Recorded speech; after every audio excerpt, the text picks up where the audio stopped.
A mensagem dessa manhã, brevemente, porque nós vamos celebrar a ceia do Senhor, e exatamente o amor de Cristo que sofreu por nós, mostra que a nossa caminhada cristã envolve sofrimento, não apenas porque esse mundo caído tem consequências do pecado e todos vivem isso, vivem sendo sofridos por isso e sofrem por causa dos seus pecados por conta disso.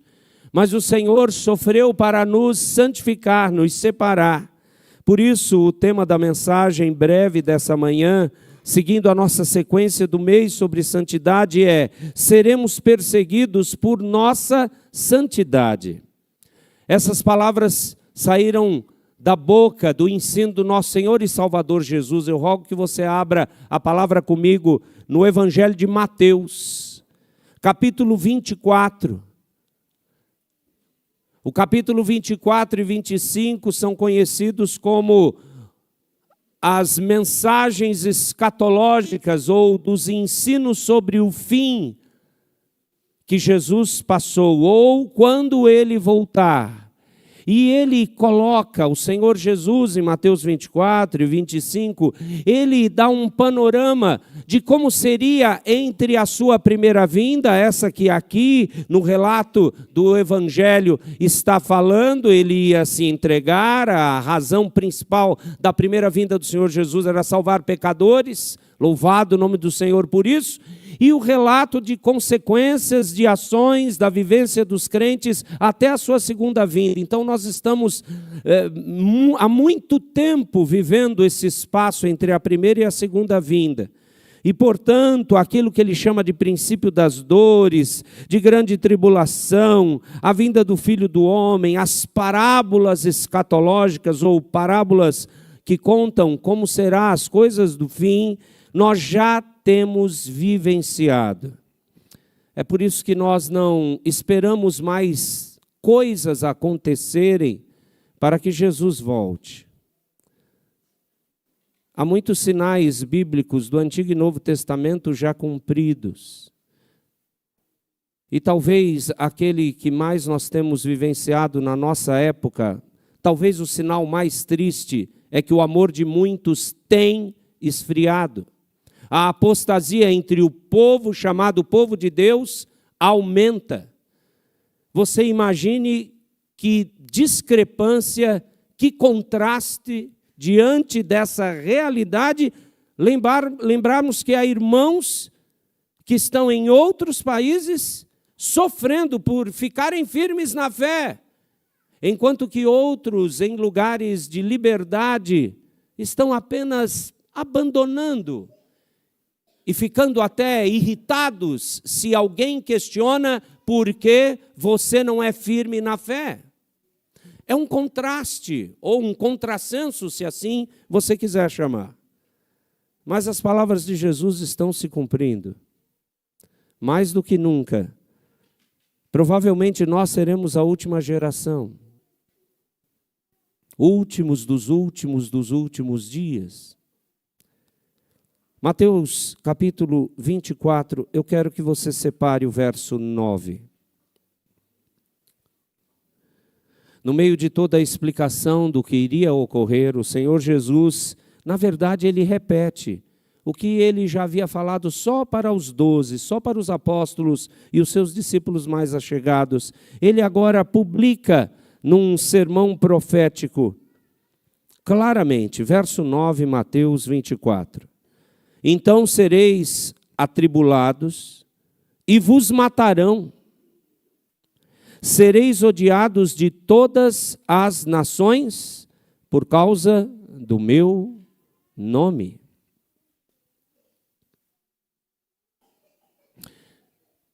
Com certeza, quando ouvimos o Evangelho, a primeira coisa que em qualquer ouvido impacta é a declaração de que somos pecadores e, portanto, merecemos o castigo eterno por causa da santidade de Deus.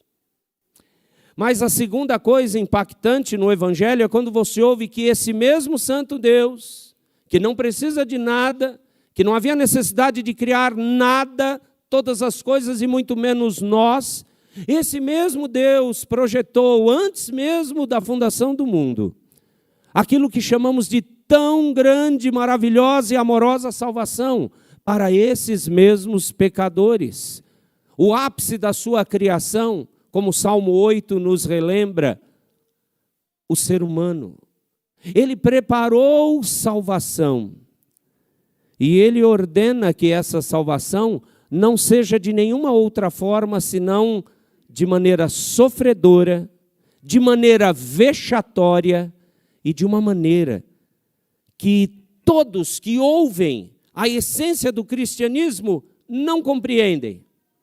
Nenhuma religião na história humana até hoje tem como base um Deus que se limita em figura humana, que não se mantém na sua soberania e poder, se torna um de nós, não apenas para experimentar como é ser humano, mas para morrer no nosso lugar, pagar o preço da nossa dívida do pecado contra a santidade do santo Deus no nosso lugar. Se entregar plenamente para nos livrar do domínio deste pecado com um único intuito, um único objetivo: nos reconciliar com Deus, nos reconciliar com Ele. E Ele não para aí. Ele não apenas paga a dívida e agora podemos ter acesso a Deus, ou crer em Deus, ou sermos convertidos. Ele manda o seu Santo Espírito sobre nós. E o seu Santo Espírito nos molda de dentro para fora. E por isso que agora, chamados de filhos adotados na Assembleia Santíssima, aqueles que agora são colocados como povo do Senhor, aqueles que agora seguem as suas palavras, amam a Escritura Sagrada porque sabem que essa é a única revelação especial completa para nós, que nos guiará à eternidade, aonde Ele quer viver para sempre conosco, sem problemas, sem dificuldades, sem as limitações terrenas deste mundo ou da nossa carne. Isso é o Evangelho. Só isso dá esperança para qualquer ser humano, nada mais, no passado, no presente ou no futuro, da vida terrena de qualquer ser humano. Nenhuma conquista, nenhum poder, nenhum recurso, nenhuma riqueza, nada consegue dar verdadeira esperança para o ser humano, senão esse Deus. O centro da religião cristã é Deus, não somos nós. Mas quando você vive a verdade, porque Cristo te salvou para a verdade, você sofrerá perseguição. A primeira palavra do Senhor Jesus nesse verso 9 é: sereis atribulados. Não, você não vai passar tribulação consequência dos seus pecados ou da luta terrena. Não, você vai ser atribulado porque a luz da graça de Deus, a iluminação do Espírito Santo, a transformação da sua vida aqui nessa sociedade terrena, não vai simplesmente ser algo que as pessoas vão ver e achar interessante. Sua vida, suas assertivas decisões em prol de agradar a Deus e não mais a si mesmo. A luz, portanto, da sua alma incomodará as trevas daqueles ainda perdidos. Vai atrair sobre nós a ira do grande inimigo Satanás. E por isso Jesus fala: nós vamos ser atribulados. Mas essa tribulação sobre nós vai nos levar à morte. Não, aqui não é o negar-se a si mesmo e morte do eu, tomar a cruz, seguir Jesus. É uma outra morte. É a morte do seu corpo. É morrer por Cristo. Que para nós aqui está muito longe, mas para irmãos dos países que eu mencionei na oração, para eles é real. Missão Portas Abertas conta que, mês passado, uma senhora de mais de 60 anos na Ásia foi expulsa do seu lar, expulsa da sua família, porque ela disse que havia crido em Cristo. Nós sabemos, por exemplo, que os budistas aqui no Brasil são tranquilos, você pode conversar com eles. Na nossa cidade, eu já evangelizei alguns. Você pode visitar os templos deles, mas quando eu fui falar para um deles que em muitos lugares da Índia ou da Ásia, de forma geral, budistas radicais estão perseguindo cristãos, essas pessoas ficaram revoltadas comigo aqui em nossa cidade. E eu tive que mostrar a internet para eles, e eles falaram, não é possível. Sim, é possível.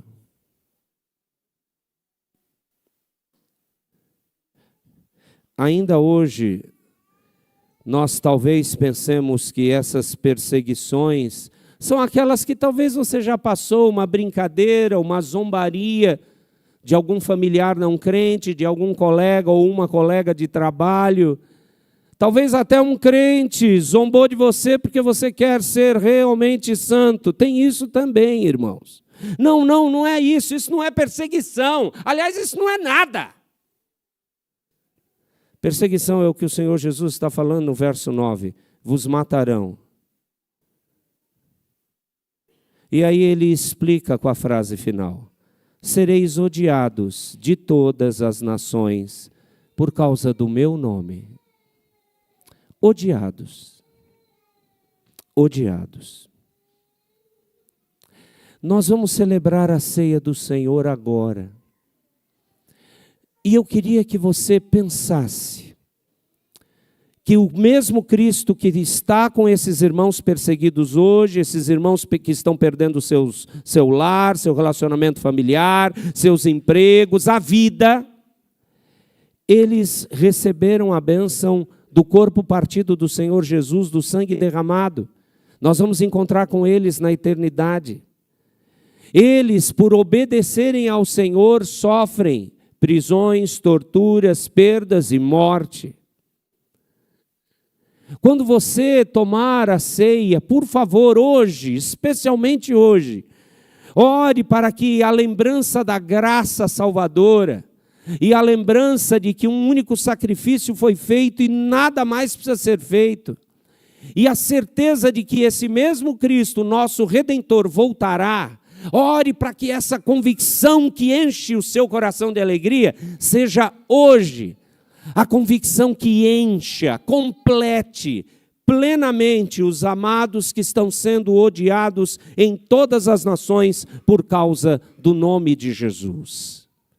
Porque eles não têm arreado a sua fé, não têm abandonado a graça. Aliás, alguns não têm nem igreja para pedir exclusão, porque são grupos pequenos, que se reúnem de maneira escondida. E sempre a perseguição é por outras religiosidades ou por ações de governos. Sempre, sempre. Isso nunca mudou. Aproveitemos que podemos estar aqui juntos e vamos então interceder e rogar que a perseguição para eles seja a nossa, por sermos santos, separados, porque cremos no mesmo nome.